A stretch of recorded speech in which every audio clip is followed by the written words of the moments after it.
ದೇವ್ರ ಈ ವಾಕ್ಯದ ಪ್ರಕಾರ ದೇವ್ರು ನಮಗೆ ಜಂಪ್ ಮಾಡಿದ್ರೆ ಸೈತಾನ್ ಬಂದು ಹಿಡ್ಕೊಳ್ಳೋದಕ್ಕೋಸ್ಕರ ಈ ವಾಕ್ಯ ನಮ್ಗೆ ಹೇಳ್ತಾ ಇಲ್ಲ. ಯಾಕೆ ಹೇಳ್ತಾ ಇಲ್ಲ ಅಂದ್ರೆ ಅದೇ ಕೀರ್ತನೆ 91ನೇ ಅಧ್ಯಾಯ 13ನೇ ವಚನಕ್ಕೆ ಬರ್ತೇವೆ.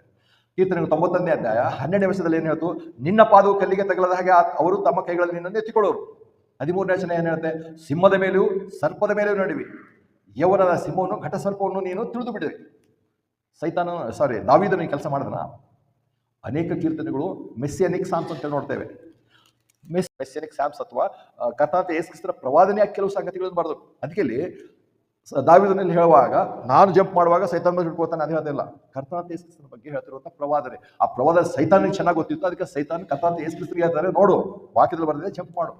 ಆದ್ರೆ ಕೀರ್ತನೆಗಳು ಹೇಳಿರುವಂತ ವಚನಗಳೆಲ್ಲ ದಾವೀದನಿಗೂ ಅಲ್ಲ, ಮತ್ತು ಅಲ್ಲಿ ಹೇಳಿರುವಂತ ವಚನಗಳು ನಮಗೂ ಕೂಡ ಅನ್ವಯ ಆಗಲ್ಲ. ಉದಾಹರಣೆಗೆ ನೋಡಿ 22ನೇ ಕೀರ್ತನೆಗಳು 22ನೇ ಅಧ್ಯಾಯ. ಕೀರ್ತನೆಗಳು 22ನೇ ಅಧ್ಯಾಯ ಎಲ್ಲರಿಗೆ ಚೆನ್ನಾಗಿ ಗೊತ್ತಿರುವಂತಹ ಭಾಗ. ಕೀರ್ತನೆಗಳು 22ನೇ ಅಧ್ಯಾಯ. ನನ್ನ ದೇವರೇ ಯಾಕೆ ನನ್ನನ್ನು ಕೈ ಬಿಟ್ಟಿದ್ದಿ?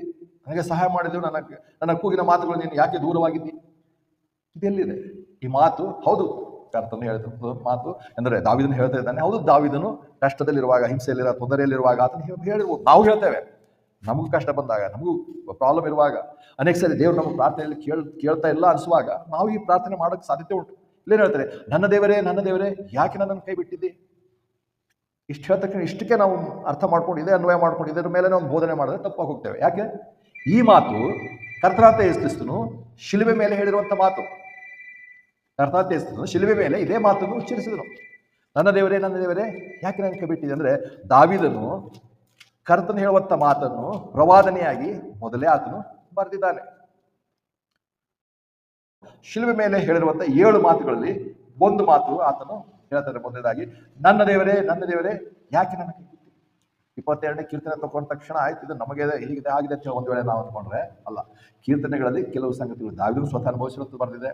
ಅದರಲ್ಲಿ ಸ್ವಲ್ಪ ಭಾಗ ಆತನ ಅನುಭವಿಸಿದ್ರು ಕೂಡ ಆ ಭಾಗ ಮುಂದೆ ದಾವೀದನ ಕುಮಾರನು ಕರ್ತನಾದ ಯೇಸು ಕ್ರಿಸ್ತನಿಗೆ ಅನ್ವಯವಾಗುವ ಹಾಗೆ ಬರೆದಿರುವಂಥ ಪ್ರವಾದನೆಗಳು. ಹಾಗಾಗಿ ಕೀರ್ತನೆಗಳಲ್ಲಿ ನಾವು ಅವಾಗಲೇ 91ನೇ ಕೀರ್ತನೆ ನೋಡಿದಾಗ ನೀನು ಜಂಪ್ ಮಾಡೋ ದೇವದೂತರು ಹಿಡ್ಕೊಳ್ತಾರೆ ಅಂತ ಹೇಳುವಾಗ ದಾವೀದನು ಜಂಪ್ ಮಾಡಿಲ್ಲ ಅಥವಾ ಅನೇಕ ಘಟನೆಗಳು ಹಾಗೆ ಆಗಿರ್ಬೋದು. ಆದರೆ ದಾವೀದನು ಯಾವಾಗ 13ನೇ ವಚನ ನೋಡ್ತೇವೆ, ಸಿಂಹದ ಕೀರ್ತನೆಗಳು 91ನೇ ಅಧ್ಯಾಯ 13ನೇ ವಚನ, ಸಿಂಹದ ಮೇಲೆಯೂ ಸರ್ಪದ ಮೇಲೆ ನಡುವೆ ಯೌವನದ ಸಿಂಹವನ್ನು ಘಟ ಸರ್ಪವನ್ನು ತುಳಿದು ಬಿಡುವಿ. ಸೊ ಘಟ ಸರ್ಪನ ಯಾರು ಇಲ್ಲಿ? ಸೈತಾನನ ಬಗ್ಗೆನೇ ಹೇಳಿರುವಂಥದ್ದು. ಘಟ ಸರ್ಪನ್ನು ತುಳಿದು ಬಿಡುವಂಥದ್ದು ಯಾರ ಬಗ್ಗೆ ಹೇಳಿರುವಂಥದ್ದು? ಕರ್ತನಾದ ಯೇಸು ಕ್ರಿಸ್ತ ಅದನ್ನು ತುಳಿದು ಬಿಡುವುದ್ರ ಬಗ್ಗೆ ಆದಿಕಾಂಡ 3ನೇ ಅಧ್ಯಾಯ 15ನೇ ವಚನದಲ್ಲಿ ಮೊದಲೇ ಪ್ರವಾದನೆ ಮಾಡಿರುವಂಥದ್ದು. ಸೊ ಇಲ್ಲಿ ಈ ಕೀರ್ತನೆ ಹೇಳ್ತಿರುವಂಥ ವಚನ ಕರ್ತನಾದ ಯೇಸು ಕ್ರಿಸ್ತನು ಘಟ ಸರ್ಪವನ್ನು ತುಳಿದು ಬಿಡುವುದರ ಬಗ್ಗೆ ಹೇಳ್ತಾರೆ. ಸೈತಾನನ ಗೊತ್ತಿತ್ತು, ಆದರೆ ಸೈತಾನನ ಏನ್ ಮಾಡ್ತಾನೆ? ಅದೇ ವಾಕ್ಯ ಟ್ವಿಸ್ಟ್ ಮಾಡಿ ಬರೀ 12ನೇ ವಚನ ಹೇಳ್ತಾನೆ, 13ನೇ ವಚನ ಹೇಳ್ತಾ ಇಲ್ಲ. ಇವತ್ತು ಅನೇಕರು ಮಾಡುವಂಥದ್ದು ಅದೇ ಕೆಲಸ. ತಮ್ಗೆ ಯಾವ್ದು ಇಂಪಾರ್ಟೆಂಟ್ ಬಹಳ